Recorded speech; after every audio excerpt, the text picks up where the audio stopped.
You need me, man. I don't need you. That's what we think customers are saying to the banking industry right now. And really we feel it's because of a number of reasons. It's an odd thing if the collective customer is saying that to a whole industry, right? But that's where we think we are. My name's Aubrey Ghose. I'm the CEO of AIS Brand Lab. We're a branding agency with offices in London, Barcelona, and here in Dubai. We've worked for lots of banks around the world and food retailers and fashion retailers also. And we've had the honor and privilege of working with some of the larger banks in the region as well. So we design banks. So we design identities and branch interiors. We design websites, communications, and even staff training around brands for banks. So we really do need to listen to consumers, right? And this is kind of what they're saying to our industry. And I want to just take a second to say that it's because of the turmoil, in particular over the last few years, that a certain trust has been lost in the mind of the consumer when it comes to banks. So we need to work harder to regain that trust. Trust is pretty much everything when it comes to human relationships or branding relationships. And I want to talk about branding in a second.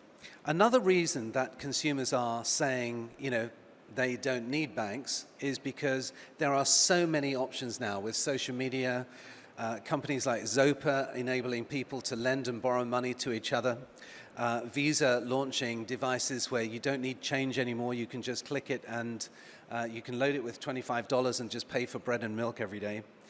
M-Pesa, I read the other day that in Africa, there are literally twice as many people using their mobile devices for financial transactions than there are people with bank accounts. Incredible, that's in Africa. So emerging markets are using mobile devices for banking. Google are a bank. They've got a proper banking license from the Bank of England. Now Google own lots of information, right? And information is power. So that's an important thing. Now they started doing some work on banking, then the crisis happened, they stopped. But when brands like Google start thinking about delivering banking propositions, they're going to do it incredibly well. You can even pay for your Costa coffee or your Starbucks coffee with your phone now. So the idea of money isn't as relevant anymore. And that hook that we had with banks, that banks had with consumers, is kind of dwindling. Now, there's lots of other brands that are starting to do banking as well. Virgin Money is doing very well. Tesco is one of the largest retail food stores in the UK. And it's launched Tesco Bank, and that's doing very well. And then there's lots of co-partner relationships that should be concerning the banking industry, like Vodafone India launching with M-Pesa a mobile wallet, and that's going huge in India. So these are all reasons why consumers are saying, do we need banks anymore? And the truth is that banks have been slow to change. So the banking industry has been slow to change. And I want to mention to you, because this afternoon is going to be all about data and data management.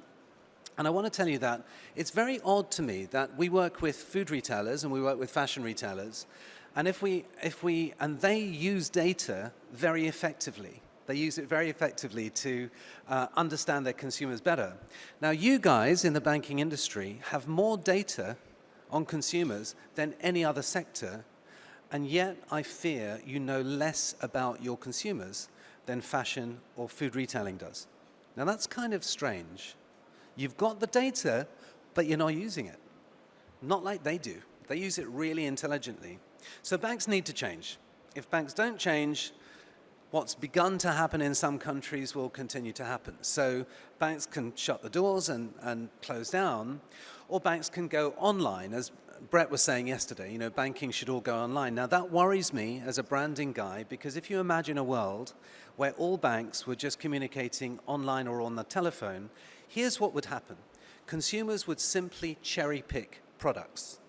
So without being loyal to any one brand, they'd simply go through and cherry pick the best prices. Now, if we let that happen to the banking industry, banking will just become a platform behind other brands who come in and make a connection with consumers. So retail brands, Mercedes, Nike, Tesco, they're all great at making a connection with the consumers. and they'll take that and they'll simply use these banking platforms to run them. So it's a real risk, we think, to the banking industry. This is a really important time. Now, the banking industry is making some changes. There's lots of innovation. This room outside, is full of brilliant innovations around how you can use money and how you can transfer money. Lots of ideas around customers and mobile devices and how they're going to change their lives. Lots of innovations around tellers, and getting rid of glass, and some beautiful work with tellers are going on, with ATM machines are going on, we're doing in Spain at the moment. So lots and lots of innovation and activity. But my worry is that I'm not sure that this is the point. A lot of the innovation is about, certainly in ATMs, is how to handle cash, and cash is kind of going. A lot of the innovation is around cards, debit cards and credit cards, and I'm wondering if we're not catching up too late, because the mobile devices that we're carrying need to be our credit cards and they need to be our debit cards. So banking certainly needs to change. Banks need to become brands, and brands are things that make your life better. Brands do the thinking for consumers. They prove their relevance to consumers. They connect emotionally with consumers, and they deliver an experience. And banks are not very good at doing that in general. So banks will have to think and act like brands. And I want to just show you a couple of things that explains what brands really are. Some brands do the thinking for customers. They make them feel good about being with them. You buy a Mercedes because you think it's a great car. You just know it is. It does the thinking for you. If I want to buy the most comfortable car in the world, I buy a Mercedes. If I want to buy a driving experience, I drive a BMW. If I want reliability, I'll take a Toyota, right? It kind of does the thinking for you. But they also deliver great experiences. But brands are not about, now lots of people ask us, lots of banks ask, lots of people say, our problem in banking is that our products are the same, our people are the same, our outlets are the same, we've got vanilla products, how can we differentiate ourselves? Now the problem is that it's a misunderstanding of what a brand is. Brands are not just products. There's something else. If you take Coke, it's just a fizzy drink. That's the product. But it's the biggest brand in the world, and it's because it stands for something else. Coke's positioning stands for happiness. Coke delivers happiness to people. That's big. What are you going to do? Make me happy. I mean, that's huge. That's what brands should be doing. So Coke is not a fizzy drink. It's delivering you happy memories of where you shared the product from, almost from childhood. Brands make you feel good. Brands make you feel good. This is Apple, and we had a new store. This is the Barcelona store, opened last year. And Apple are fabulous. Now, I want to tell you something about Apple. In every single Apple store in the world, every morning, there's a queue outside it with people wanting to come in. And what the staff do, the Apple staff do, is they stand inside the doors, and as customers enter, they open the doors, and as the customers enter, they literally applaud them. And they smile at them, and you know what they're thinking? They're thinking, well done. That's the idea. That's the training they're getting. They're not saying thanks for coming. They're saying, well done for coming in to see us.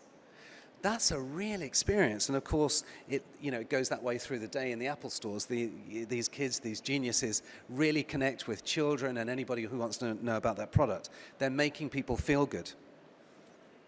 And brands are not about price. Banks ask us this a lot. What about price? Let's win on price. Brands are nothing to do with price. And let me prove it. Here are three. Just show me your hands if you've bought ever a pair of jeans, pair of blue jeans. Have you ever bought a pair of blue jeans? Most people have bought blue jeans. They're all blue, right? They've all got two legs, right? They've all got a zip. And here are three brands that are delivering jeans. Walmart, and this was all the same day, last Tuesday, in the world. Walmart are selling jeans for $16. Levi's are selling jeans for $60 in London.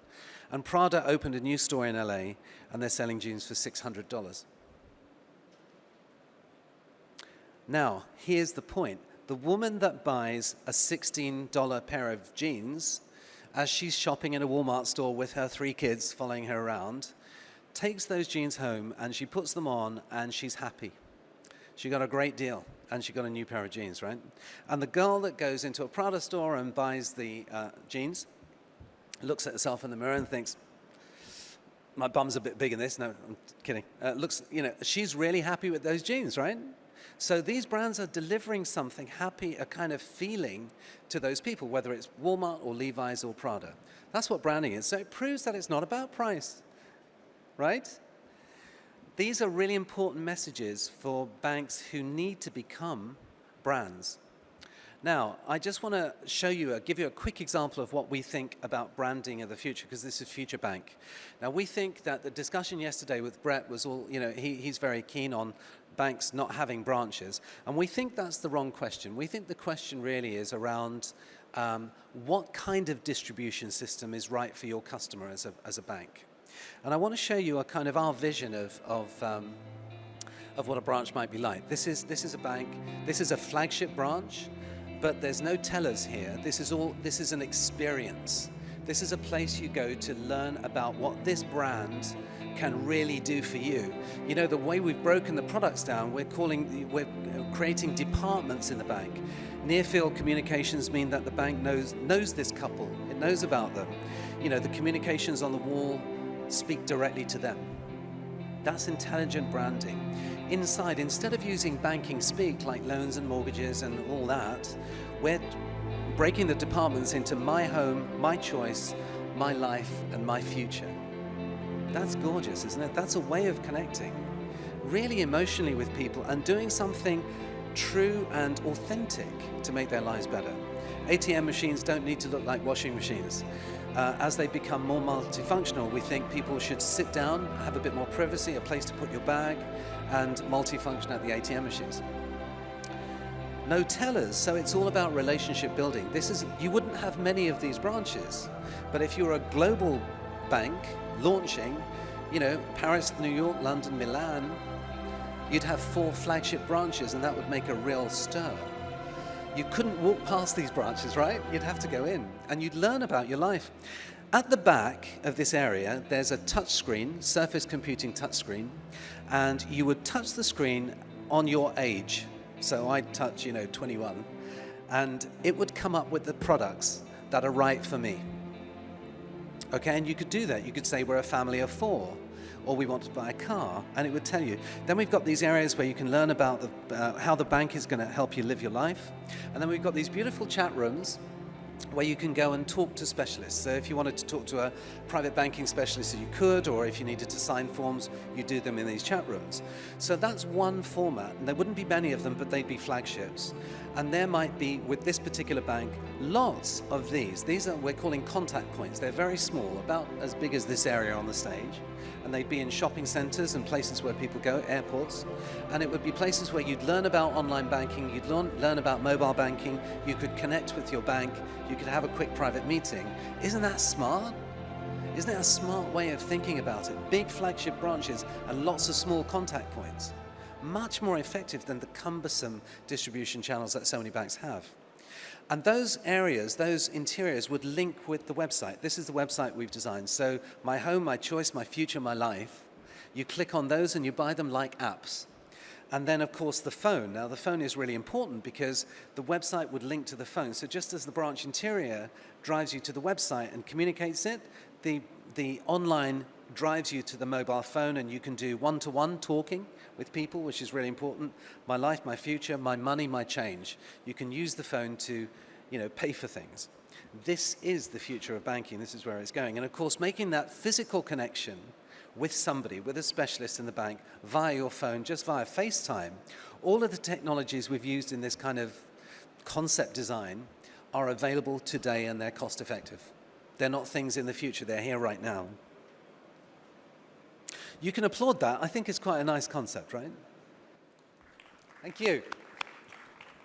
The point is that it's a multi-channel distribution system. So you'd have flagship branches, contact points, online and mobile, they all need to work together. Now, the question for most banks is what extent, how many branches, how many flagships, how many contact points. But that's the question, not whether you should have one or the other. We think just being a mobile bank doesn't work. We've tried it. We think being an internet bank actually doesn't work. We've tried it. We think you must be multi. Now, if you don't do this, then other brands who can connect with customers will become banks, and they'll do it better. So the future bank will be based on new ways of understanding customers. Now, back to what I opened with, the rest of the afternoon is going to be great fun because we've got two fantastic speakers who are going to talk to us about data mining and understanding customers better. And it's the one thing that I think banking does particularly poorly, and it's the one thing that other retailers do particularly well. So, thank you.